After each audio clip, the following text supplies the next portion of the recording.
Hey everybody, Mark here with the Mark Network, and we're live on Radio Row with Dr. Baric. Doctor, how's your day going today? It's awesome, man. What an amazing place. It is. How busy are you today in your schedule? We're running all over. I have an amazing person that's assisting me. There's so much interest in the acute concussion care. There's nothing out there. The hope and wait and stay in the dark, as we all know, is dinosaurs. It's been around since the 50s. And as a result of not taking care of it quickly, we get the long-term residuals. Those are messes we can try to avoid. How do you get involved with the NFL in talking about brain injuries?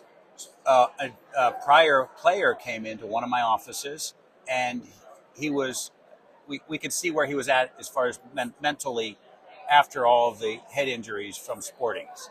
And that really caused me to ask questions of saying, wow, this person can't get another head injury. Is that a fall? Is that an auto accident? Is that something in his garage or whatever? So that's pushed me over the last 5 years to develop a consumable product and really study what's happening in the brain after that head injury. I think you should be checking out my brain after my head injury. Being blown up in Boston, I could definitely understand. I had to go to 12 weeks of speech therapy to learn how to speak again and carry a conversation. I still to this day get lost in conversation. Many people in my community, the mobility awareness resource community, suffer from brain injuries. What would you tell somebody with a brain injury? What would be the first thing that they should do or look into as of starting now? Okay, so think of it as okay.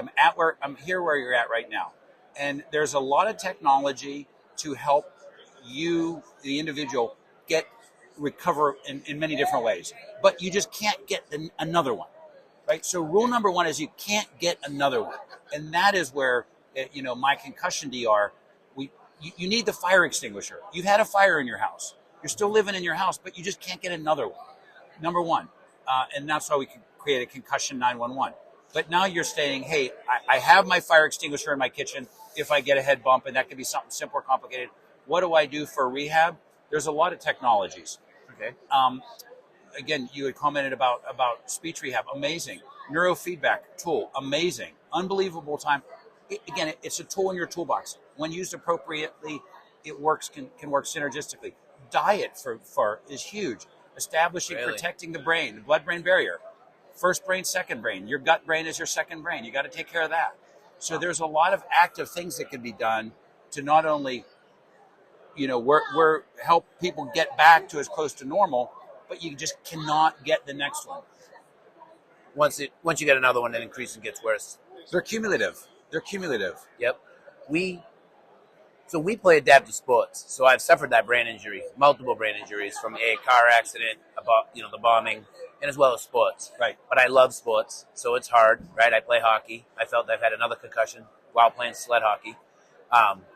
So what do you recommend athletes that have suffered that many head injuries to continue playing? Okay, so I always tell people, talk with your neurologist on that. That's going to be their call. But as you said, you want to be active. And in those cases, I talked about that fire extinguisher. Many of our athletes that are continuing on, they're taking small doses prior to exposure. They're taking things that are good to help protect their brain. So if those little bumps stay as little bumps, they can't add to the cumulative series of concussions, head injuries. And again, concussions are all grades, and they're so squishy in the middle, right? Yep. Head bumps are cumulative. It's not the one, it's the 51st. The 52nd takes you over. So the people that are staying active in higher risk events, they're taking smaller doses to prophylactically protect that brain beforehand. Hopefully nothing happens, but if it does, your brain's in a better metabolic state to recover faster. Wow. I hope my community's listening to what he's saying. What in your life or in your career has been the most challenging, and how did you overcome that? Because here in our community, we do always face challenges, right? If it's an amputation, a spinal cord injury, physically moving from one place to another.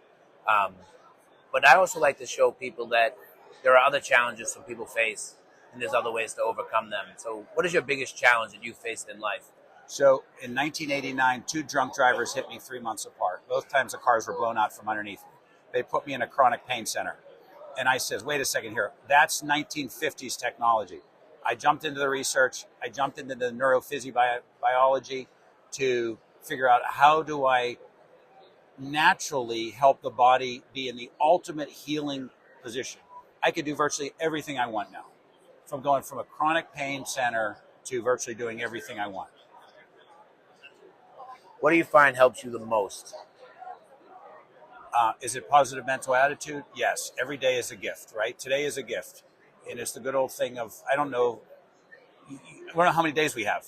I'd love to say I have 50 more years, but we could all die tomorrow. So be present where you're at, appreciate what you have, and just try to make the world a better place every day as much as possible.